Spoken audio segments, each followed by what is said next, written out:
But I am so grateful that anybody coming in on my son's campus is checked out. Yeah, and on that same note, we're going to do this across all the campuses. It's the first of its kind. The whole idea here is we want these parents to help us be a liaison between the parents of the school that they're representing and the school district. When it rains, the little techitos that they have, the kids get wet. We want to have an open door policy with parents. Have them come into our schools. Have them voice, their concerns and say, you know what, I saw this, or I think that, we need to do something else, and then come together to look at options and come up with solutions.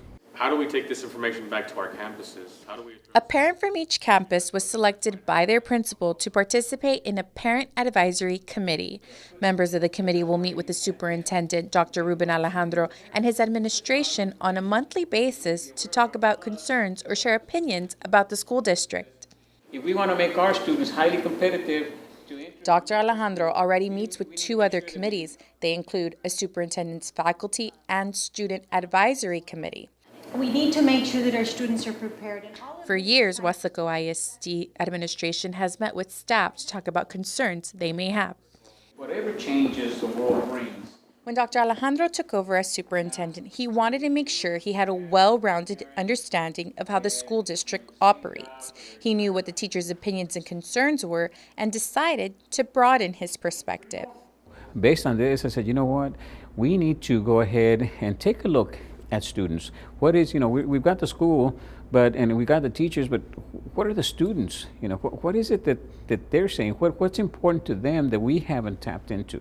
So what I did is I came up with the idea of having a superintendent's student advisory committee. And that has flourished real well. And when I saw that it was evolving and the kind of questions that they're coming up with and some things that we took for granted as students needing, we found out that students look at it from a different perspective. After successful meetings with students and staff, Dr. Alejandro had another idea. You know what? How about the parents? Let's do the parents as well. Let's get their perspective. Let's see what it is that they want to contribute and how we can work together. So that's how we came up with the idea of doing a superintendent's parent advisory committee. The idea of the Parent Advisory Committee was a long time coming. In 2004, Dr. Alejandro developed a student impact model with our students at the center of the model. The community, family, and friends are important components in the life of a student, according to the model, and that's why Dr. Alejandro believes it takes a whole community to raise a child. When they come to us with problems, we want them to know what the requirements are that we have, so that way when they come to us and say, well, you know what, we have this concern, let's sit down because I have a couple of ideas that, might help us out. And then that way, working together, we can solve the problems, because at the end of the day, the ones that are going to benefit are our students. The first parent advisory meeting was a success. I expected there to be a little transition period with the parents, but you know what, we struck a nerve. After an introduction, parents took the floor, question after question, each one about how we can do better for our students. Questions about gated schools, the future of old buildings, but one that kept coming up at this meeting was about the cold weather we experienced in December and January.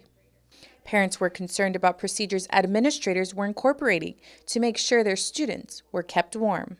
On the issue of the weather, the day that we had that was pretty cold, we decided to go ahead and have school open in regular hours. One of the things that a lot of people don't understand is that the reason we did that is because we have a lot of kids that don't have heat at home.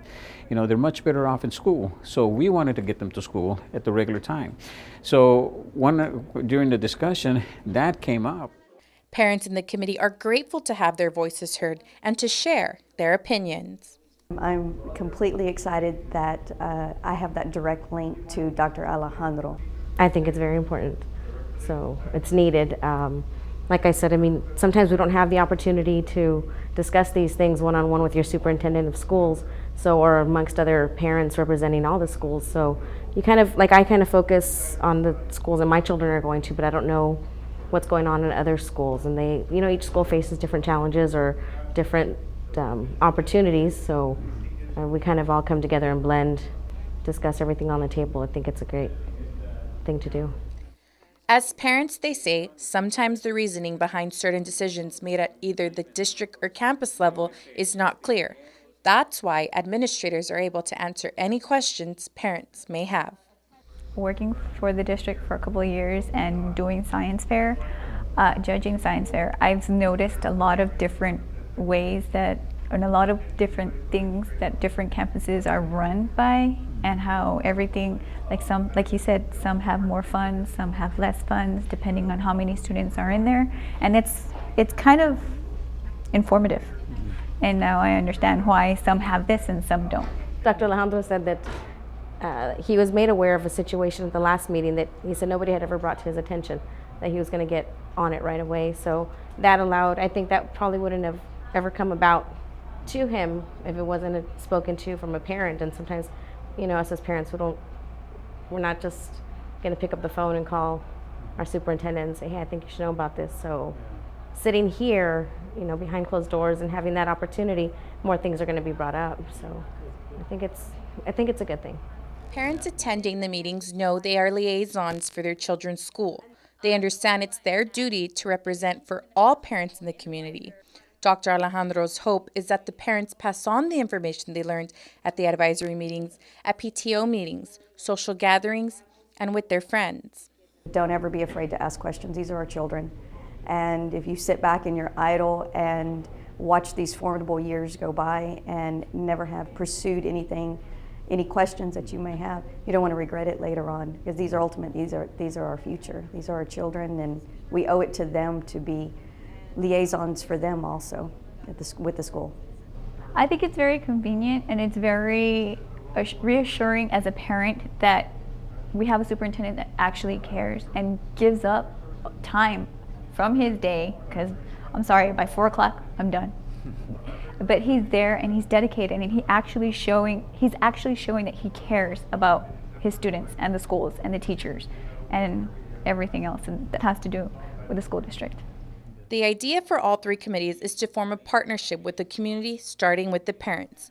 Dr. Alejandro's goal with the Parent Advisory Committee is to teach the parent how the school district operates. Dr. Alejandro wants to have an open-door policy with parents. He wants parents to work together with administrators and share opinions, ideas, and come up with solutions to make the Wesco Independent School District a better place for students. Dr. Alejandro says many people are stakeholders in students' education, but it all begins at home with the parents. That seemed to really, really strike a nerve with them, because all of a sudden they wanted to know about these things. What are these kids? Where are they? You know, what else are you doing? How do you identify them? So, you know, that piqued their interest. And again, this is the kind of things that we want. Concerned parents that say, well, you know what? Might not be my child, but it's somebody's child. To me, it looks like this is going to be a fantastic group to work with. For KWES TV, I'm Heather Arevalo.